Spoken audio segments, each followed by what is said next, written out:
So like Megan said, my name is Elizabeth Flores, and I just feel super privileged to have the opportunity to share about just letting go of perfection. And it's something I definitely think that we as women try to live up to the standard of perfection. Just with the media that we see those ladies that are skinny. We try to get our eyebrows all perfect.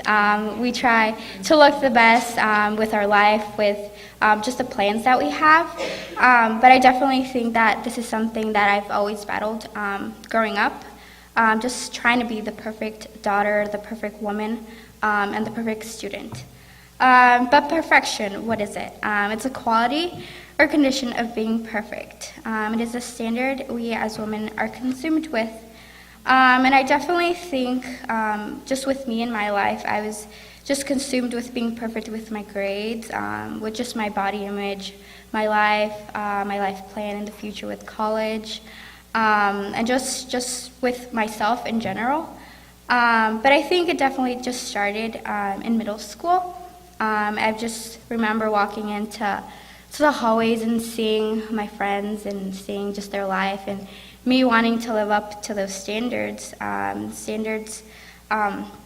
made me just feel very insecure. There was times I just felt doubtful, and I always felt like I wasn't good enough. So I had just this standard of this facade, and I just wanted to be perfect with everything, and it just started with my GPA. I wanted to get a 4.0, and I tried so hard to do it with my weight, with my body image. I worked out a lot, and I tried to be as skinny as I could. With my grades, like I said, and also just being the best daughter.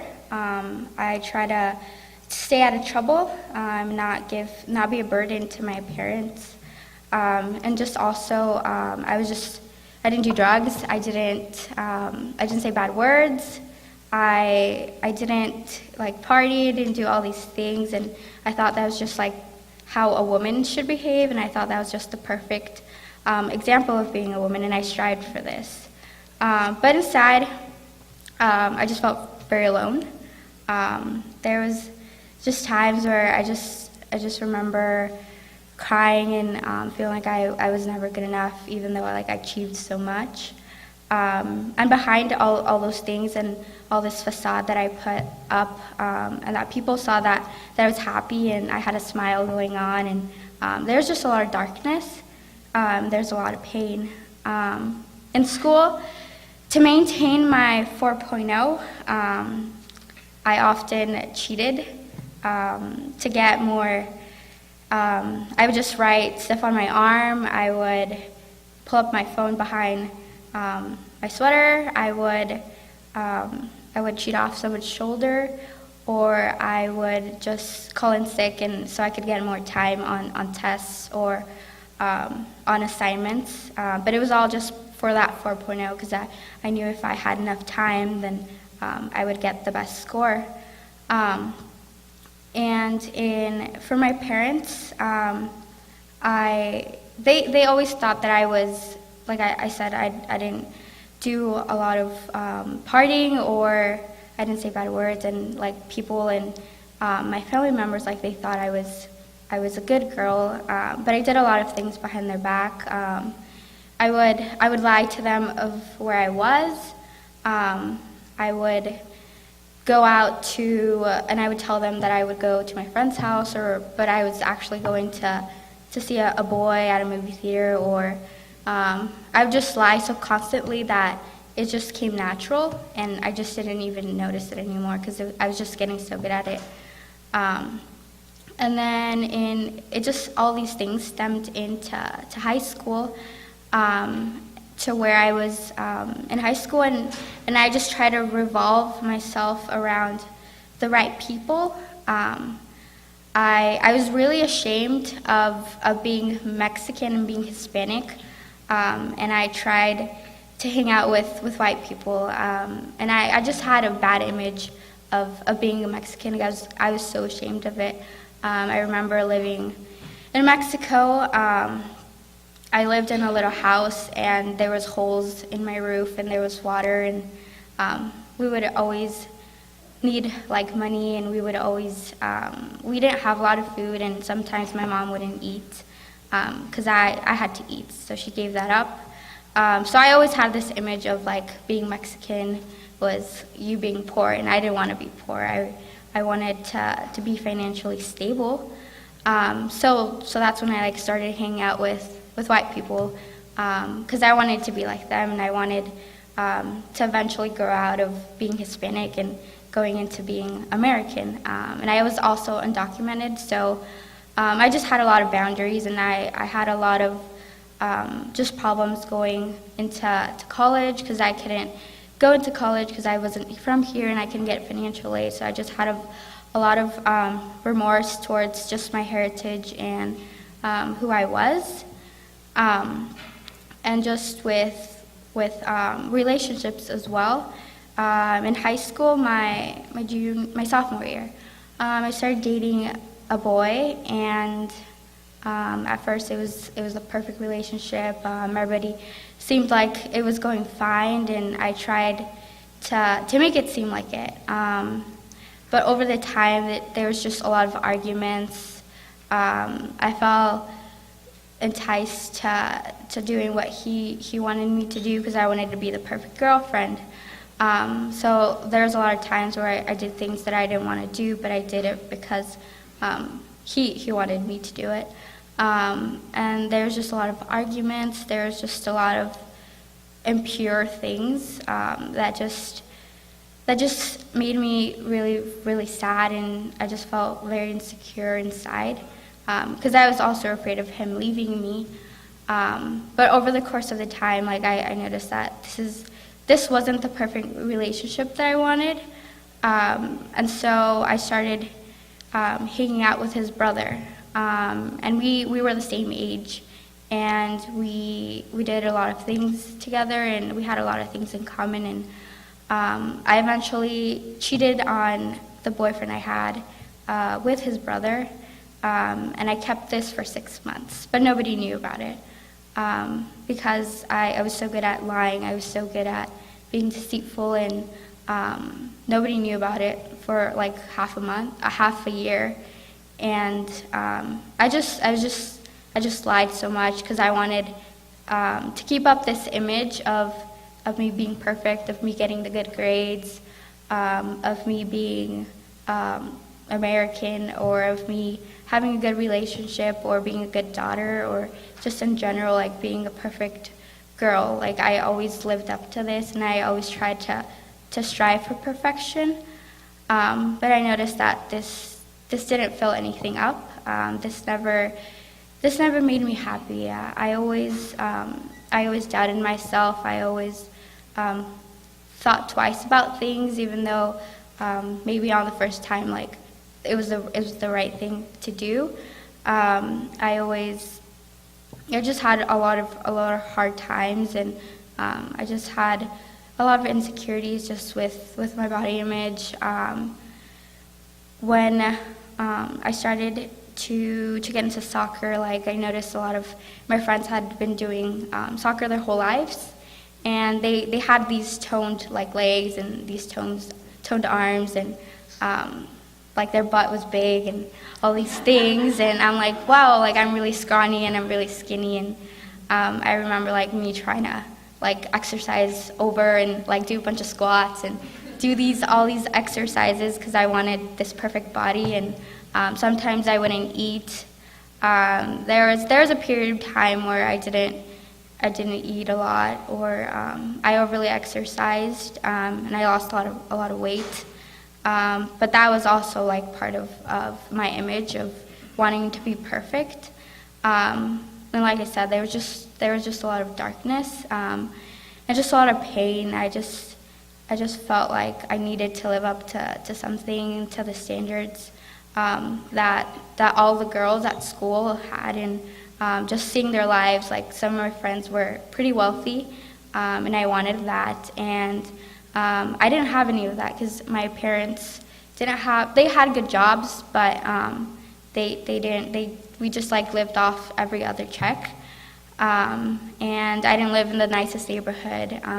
And I remember like getting dropped off like a block before where I lived because I just didn't want them to see my house, and I didn't want them to see where I lived and my family. Like, I was ashamed of like bringing my parents to conferences because like I didn't feel like they were the perfect parents, and I want to like to just keep up with the standard and just show them that I was who I wasn't.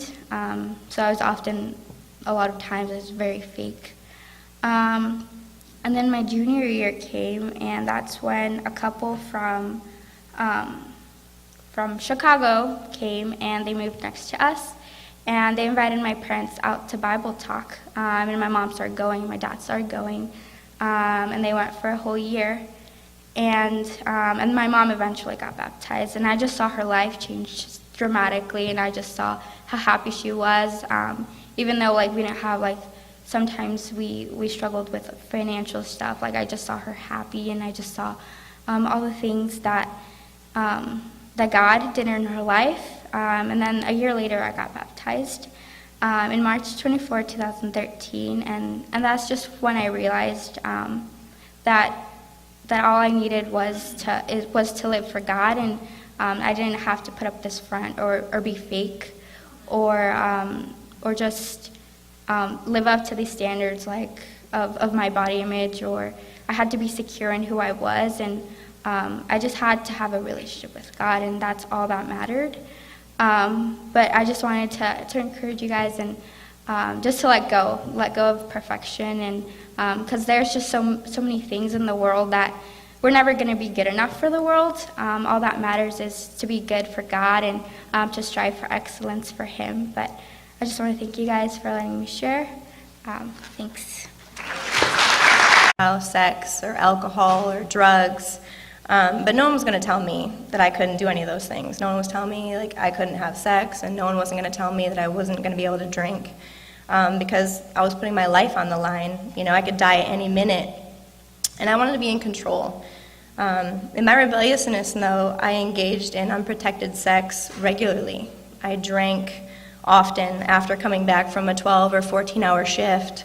And it was my outlet. It was my outlet for my anger, my frustration, and I wanted to be in control of the areas of my life that others were telling me what to do and were in control of.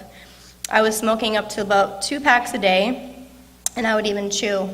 And as much as I grasped for control over my life, I was completely out of control. About 9 months into deployment, I found out I was pregnant with Lila. I was in a foreign country during wartime. I was 21 and completely stunned that I was pregnant. How could it have happened? It was the last thing on my mind that could have happened to me. I honestly thought that I would have died from some disease over there or from getting shot. I didn't plan on being a parent at that time in my life, and I wasn't in control anymore. I was scared to death. I had never been a parent. I had no idea how to be a mother, and I was very, very much a tomboy. I would never have worn a dress. I quickly decided to take charge of the situation, though. I had to think quickly and make a decision, and I thought it would be best to get out of the military to raise my daughter. But I couldn't let my superiors know who the father was for fear of us getting caught and both of us getting court-martialed and dishonorably discharged. So I lied.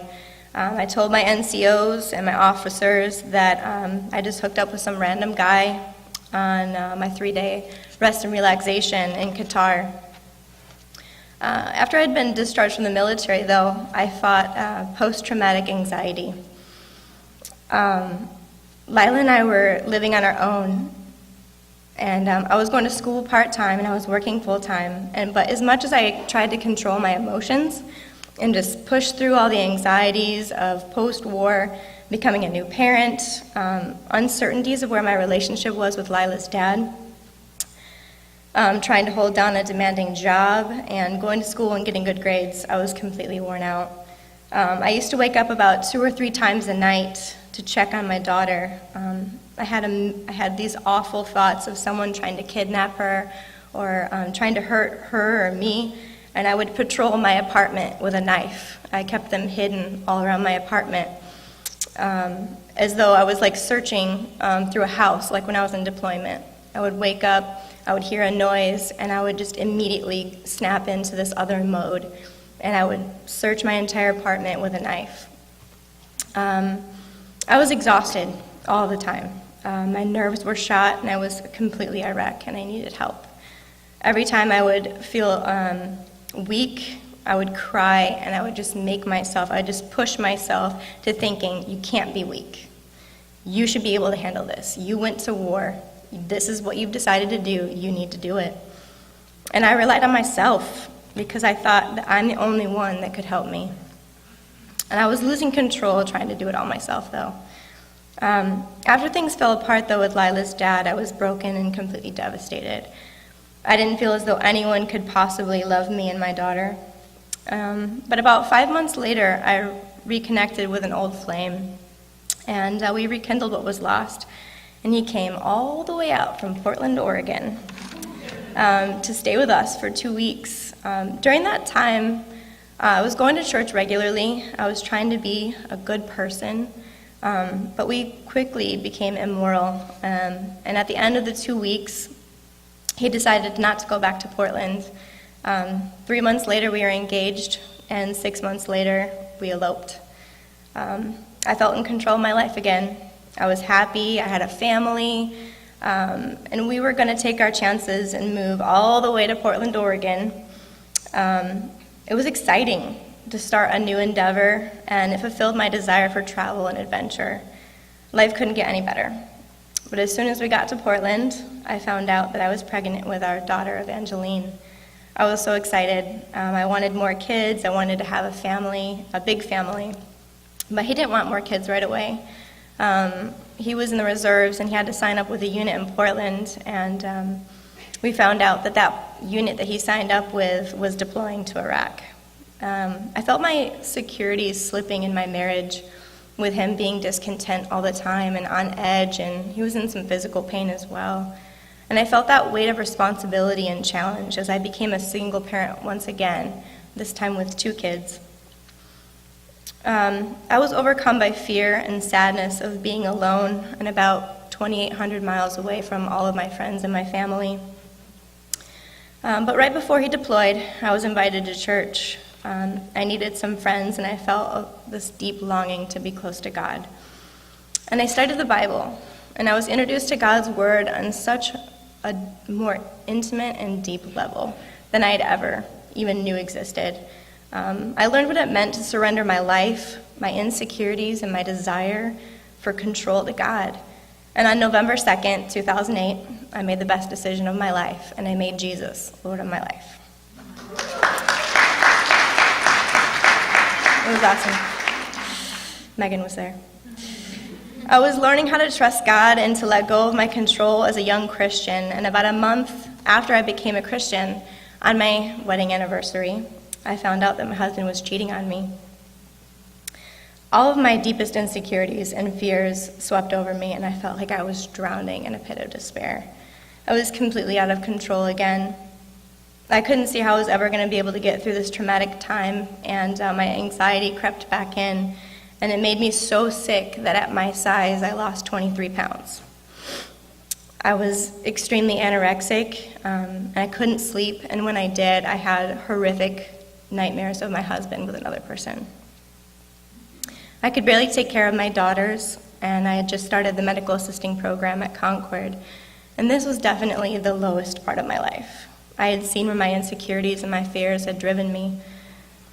And I found Proverbs 3, 5-8, and it says, "Trust in the Lord with all your heart. Lean not on your own understanding, but in all your ways acknowledge him, and he will make your paths straight. Do not be wise in your own eyes. Fear the Lord and shun evil. This will bring health to your body and nourishment to your bones." In the past, I'd gone on my own understanding, and I wanted to be in control. And I got to see where my control and my decisions had led me. I cried out to God countless times. My heart was searching for healing and a longing to be loved and cared for. And I needed someone who I could identify with, someone who experienced the same pain and deep aching of my heart. And I found Psalm 73, 21 through 26. I identified with David's heart of feeling grieved and his spirit embittered, and knew that my flesh and my heart would fail, but God would be the strength of my heart and my portion forever. And once I got down to nothing and completely humbled before God and trusted his path for my life, I started healing and allowed him to fill that void in my heart that I knew nothing would be able to fill. Over time and continued prayer and trust in God, I've been able to be healed from all the hurts and pains from my own decisions. And I needed my hurts and pains to bring me closer to God, though, because each chapter of life brings about new challenges. And I am in a new chapter of my life that reminds me to rely on God's strength and to let go of that control. I'm raising a preteen.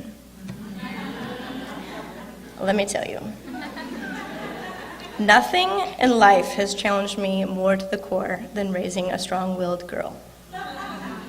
I guess two now. But every day is an opportunity to grow deeper with my relationship with God and cling to him. And when I want to grasp for that control, when those teenage hormones go out of control, and when those challenging talks come that grips my heart with fear. Letting go of control isn't just a one-time thing, though. It's a continued effort to continue to let go and let God. But if you're a lot like me, you may be denying that this is you. I didn't like where my life was headed when I was in control. And I encourage you to take that step of faith and let go. Let God take control and start to feel that peace that I know you desire. Thank you so much for letting me share.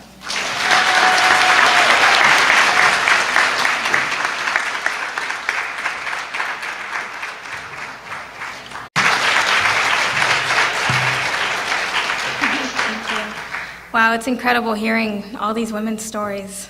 Thank you for sharing. Well, my name is Debbie, like you heard previously, and I'm here to share about insecurity. And I know that's something that we can all relate to, right, as women, insecurity. And so I was looking up the definition for insecurity, and I was like, okay, what exactly is insecurity? And this is what I found. It said, it's having an uncertainty or anxiety about oneself, a lack of confidence. And it is usually rooted in childhood and results from experiences and humiliation as a child. So I was like, okay, well, we definitely all struggle with insecurity because none of us are 100% confident in any area of our lives. So I was like, okay, well, that's pretty normal right there. But as far as the experiences from childhood, I started thinking about my childhood. I was like, okay, well, I definitely have had to battle through high degrees of insecurity. And so I wanted to share with you, ladies, a little bit about my past and just some of the things that I've learned along the way. But as a little girl, I lived with my mom, and it was just the two of us for a while. And we moved around a lot. We didn't have a steady place to live. And one day she sent me to El Salvador because we had no place to live. So I went and moved in with my grandma while she kind of figured things out here in the States.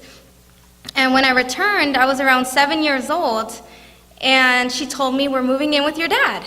I was like, oh, awesome, moving in with my dad. And, I had all these hopes and dreams about what it would be like to be with my father. He'd actually been in prison the first few years of my life, and so he had recently been released. And so, first moved in, and it was nice. My dad treated me like a little princess, and that was really great. But then that started transitioning very, very, very quickly, and I started realizing the kind of man that my dad really was. I started to become a target for his unexpected fits of rage. He had a trouble with anger. And thinking back, the memories I had from my childhood, it was more, it was me being in my room, kind of hiding, hoping that he wouldn't really notice that I was home or that I was around. But I remember I would hear his footsteps, and I would just hold my breath and be like, oh God, please don't let him come into my room, because I didn't know if he was gonna, yell at me, or if he was gonna find some reason to hit me, or, just say words that really hurt me. And then there would be days when he would be nice. And those days were the ones that scared me the most. Because usually on those days, he would wait for my mom to leave the house. And when she was gone, we would be alone, and he would tell me to touch him, and he would touch me. And I was around 8 years old around that time when it began. And I was really afraid. I was really afraid to disobey him. I began to grow really afraid of my mom finding out and, rejecting me, not wanting to be with me. I was really afraid that it was my fault that these things were happening. Was I some kind of target? Was I, attracting this kind of behavior from my dad? I didn't really understand. And I just felt afraid of being treated this way. And this happened for a few years, actually. This went on for quite a while. And I never said anything. I just lived in silence for a long time. And what developed from that was just this deep depression that started at a very young age of 8 years old. Constantly thinking about suicide. I used to fantasize about suicide. It was really strange. And the reason why I wouldn't go through with it is because I think number one, God's grace. But just thinking about my mom, I loved my mom dearly, and I didn't want to put her through that kind of suffering. So I made a promise to myself that when I was 18, I was going to move out of the house, and it was going to be great. So I just had to hold on until I was 18 to leave. And so that's what I did. But along the way, things were happening inside of me that I didn't really understand at the time. And I started to develop I have a very low self-esteem. I didn't think that I was worthy of anyone's love. I certainly didn't expect anyone's respect. And I started to be really conscientious of strangers. I was really surprised when people were kind. And I just had a deep distrust for just humans, for all humanity, because I was like, if the one person that's supposed to love me and protect me is doing this to me, there is no way I'm trusting anybody, And so, so then time passed, and when I was 18, I decided to join the military. I joined the Army, actually. And I thought, I'm going to get out of my house. I'm going to prove to my dad I can make it on my own, because he's from a more traditional, background, and so in his eyes, women didn't really have an opinion or shouldn't have an opinion. I was considered unworthy for being a woman, and so I was like, I'm going to join the Army and, prove it to him. And so I pushed myself so hard in the Army that I actually had to get medically discharged a year later. So I got out of the Army, and I decided to push myself in school and, get my security from these things. Like, okay, I'm going to go to school, I'm going to get a career, and I did. I went to nursing school, I became a nurse. It was awesome. I enjoyed nursing. At 23, I bought my first house, and I was like, this is going to prove to my father. And I remember my family and friends would always, praise my parents just, about my accomplishments. But, inside all those things were happening, I felt like a zombie, like the Walking Dead. I was trying to find security in relationships and, my career and my accomplishments and the things I was doing. And I was like, I just feel empty. Like, I feel just dead. I felt no reason to live whatsoever. It was hard for me to love anyone. It was hard to let anyone in my life because I didn't trust anybody. And so I was just thinking, what is the point? And I remember just praying to God, God, why don't you just do away with me? Why am I still here? I don't even value myself as a person. And then I was like, okay, God, well, if you're not going to take me, then at least tell me why I'm here. What is the purpose of my life? And so I started praying a little bit more, and I started praying, God, help me find true Christians if they exist, because I knew people that call themselves Christians, but I was like, if that's what a Christian is, I can't believe in you. I'm sorry. Like, where is your power? And so I actually had some family members that were studying the Bible with the church, and me being a very skeptical person, I was like, I'm going to come check this out. What is this about? And so I actually started coming to the church, and I was asked to study the Bible. And at first my instinct was like, no way, been there, done that, no thank you. And then I remembered my prayer that I had prayed for a true Christian. So I was like, oh, well, let's just give it a shot and see what happens. So I started studying the Bible, and I started learning the truth about God, about God's promises, about how God is a perfect Father, how He sees us, and I got baptized. I decided to make Jesus Lord on January 30th, 4 years ago, and God changed my life. I felt like after I was baptized, it was the first time that I really started to live. Like, I felt like that was the beginning of my life. Like the zombie was woken up, and brought back to life. But then I had to deal with all of my insecurities, my low self-worth, my low self-esteem, the fact that I felt, worthless and just in the eyes of people. And I started realizing that what I was really saying with having just this low view of myself, I started realizing what I was saying was that God had made a mistake when He created me. That I was flawed. I was, unfixable, not worthy to be wanted by anyone. And basically I was saying that His power wasn't sufficient to change me.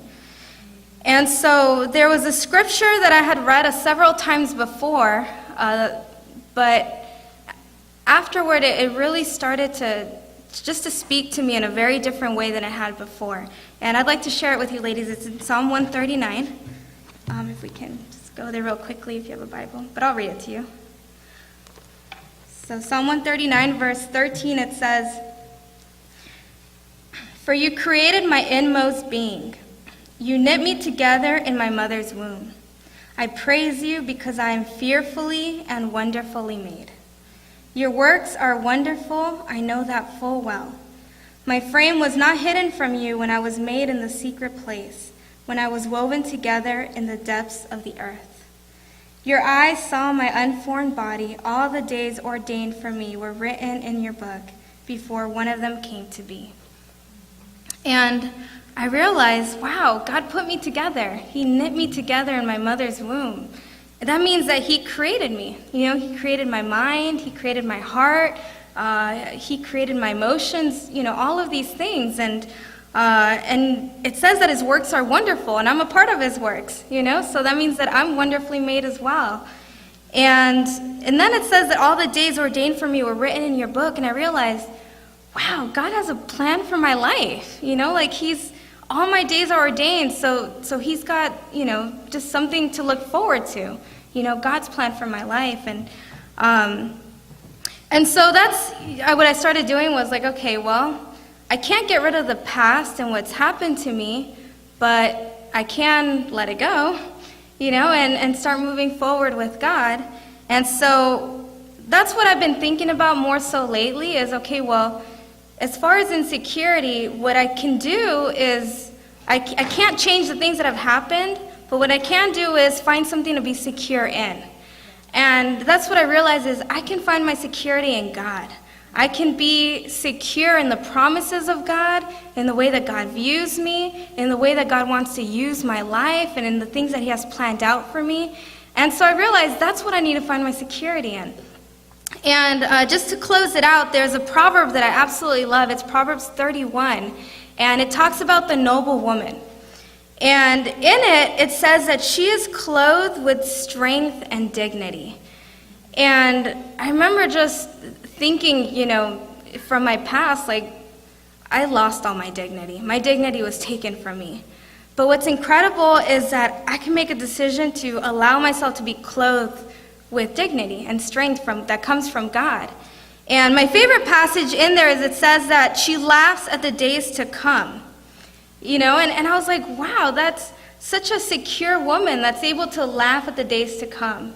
because she understands, her future is secure in the hands of God. And so my hope is that for all of us here that are here today, that we can make a decision to let go of insecurity, choose God, and laugh at the days to come together. So thank you.